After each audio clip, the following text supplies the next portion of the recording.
moins, mais l'Iran frappe mieux. Et en témoigne peut-être cette photo. Vous allez voir cette image de cet avion américain. Regardez, c'est un AWACS américain complètement détruit après une frappe sur une base de l'Arabie Saoudite, une frappe iranienne en Arabie Saoudite. Je rappelle que cette frappe, elle a également fait 12 blessés, 12 soldats américains qui ont été blessés.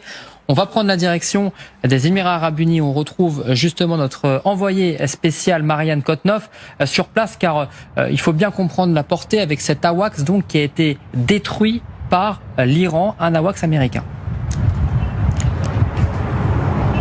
Oui, tout à fait, parce qu'en fait, là, ce qui inquiète les pays du Golfe, c'est que les frappes iraniennes sont moins nombreuses, c'est vrai, mais beaucoup plus précises. Et en témoigne encore ce qui s'est passé tôt ce matin. Il y a eu 2 usines d'aluminium qui ont été visées, une à Bahreïn, et celle de Bahreïn, c'est l'une des plus grosses usines d'aluminium au monde, et puis une en Arabie, et puis une, dans les Émirats Arabes à Abu Dhabi.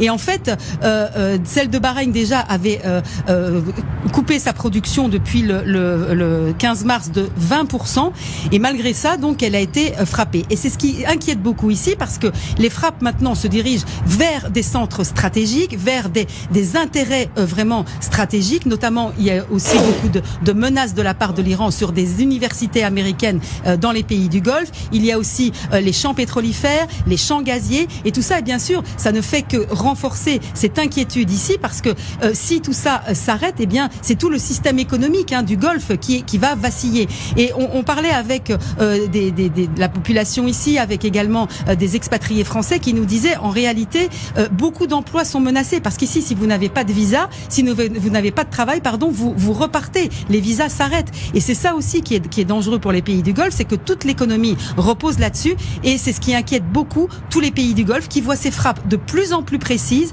de plus en plus ciblées sur des intérêts stratégiques, et ça, ce serait vraiment une catastrophe pour les pays du Golfe. Merci beaucoup Marianne Kotnoff, merci également à Marine Truchot pour les images. Général François Chauvency, est-ce qu'on peut parler d'un coup d'éclat iranien lorsqu'on voit l'état de cet AWACS américain ?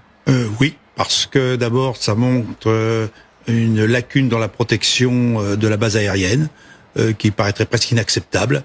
C'est-à-dire que d'un côté, les Saoudiens n'ont pas été capables d'arrêter l'attaque par missile, que 2, les Américains, alors je ne sais pas quelle était leur implication dans la défense de la base, n'ont pas su protéger leurs appareils, et 3, quand on sait qu'on est à portée d'une zone de conflit, on met pas des avions à 400 millions de dollars en possibilité d'être détruits.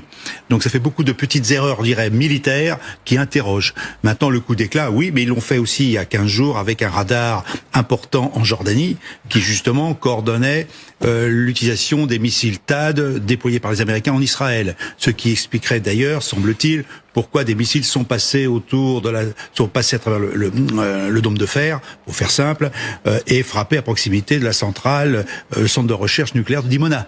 Donc on a quand même des coups importants qui ne sont pas d'éclat, ce sont des coups militaires forts, qui avaient de fortes implications à la fois financières et militaires et stratégiques. Et la question qu'on peut se poser, les Iraniens sont quand même bien informés, ne disposant pas beaucoup de satellites, pour savoir où il faut frapper exactement, alors qu'on voit beaucoup d'autres missiles taper un peu partout. Et là, on a des coups très précis sur des radars, sur des avions AWACS. Étonnons-nous d'où ça vient. On a un soupçon, mais... Et le soupçon, on en parlera juste après, Général. Mais Kadi Adoumdouas nous a rejoint pour détailler un petit peu la portée. Alors moi, j'emploie encore ce terme de coup d'éclat, parce que on a tous été étonnés ce matin en voyant l'état de cet avion, cet AWACS américain, parce que Kadi, vous allez nous expliquer concrètement ce qui s'est passé et justement la portée de cette frappe. Oui, c'est important. Pour bref rappel, c'est la base aérienne Prince Sultan en Arabie Saoudite qui a été touchée. Regardez, on est un petit peu plus au sud de Riyad, à une centaine de kilomètres environ de la capitale. Le bilan, une dizaine de soldats américains tués, 2 sont dans un état grave. Plusieurs appareils donc ont été endommagés. Le général Chauvency le disait, au moins un AWACS, mais aussi des ravitailleurs, les fameux KC-135 dont on a beaucoup parlé sur ce plateau. Ce sont ces fameux appareils essentiels en termes de ravitaillement en vol, qui permettent donc aux chasseurs et aux bombardiers de prolonger leur mission sur de longues distances. Alors donc, ce qui retient surtout l'attention, vous le disiez, ce sont ces images de cet AWACS en grande partie endommagé, voire totalement détruit sur le tarmac. Le coût unitaire d'un appareil comme celui-ci, c'est environ 500 millions de dollars. Autant dire qu'ils sont précieux. C'est un avion de commandement et de contrôle aéroporté, en fait, qui sont indispensables, puisqu'en fait, cet appareil, il détecte et il suit à la trace plusieurs centaines de cibles aériennes et terrestres sur plus de 400 km, c'est environ Paris-Strasbourg. Vous voyez, c'est quand même une distance assez importante. Il est doté d'un radar rotatif qui dirige en fait en temps réel les combats. Il permet de détecter des avions volant très bas. Il filtre aussi les échos parasites du sol. Ça, c'est très important aussi. Son autonomie, c'est plus de 8 heures sans ravitaillement. Et il faut savoir que les États-Unis n'en disposent que de 16 en service actif. Alors oui, effectivement, la perte d'un de ces modèles, que ce soit temporaire ou définitif, ça constitue une perte très importante pour Washington, une source majeure d'information évidemment et de coordination aérienne ici dans le Golfe. Ces dernières heures,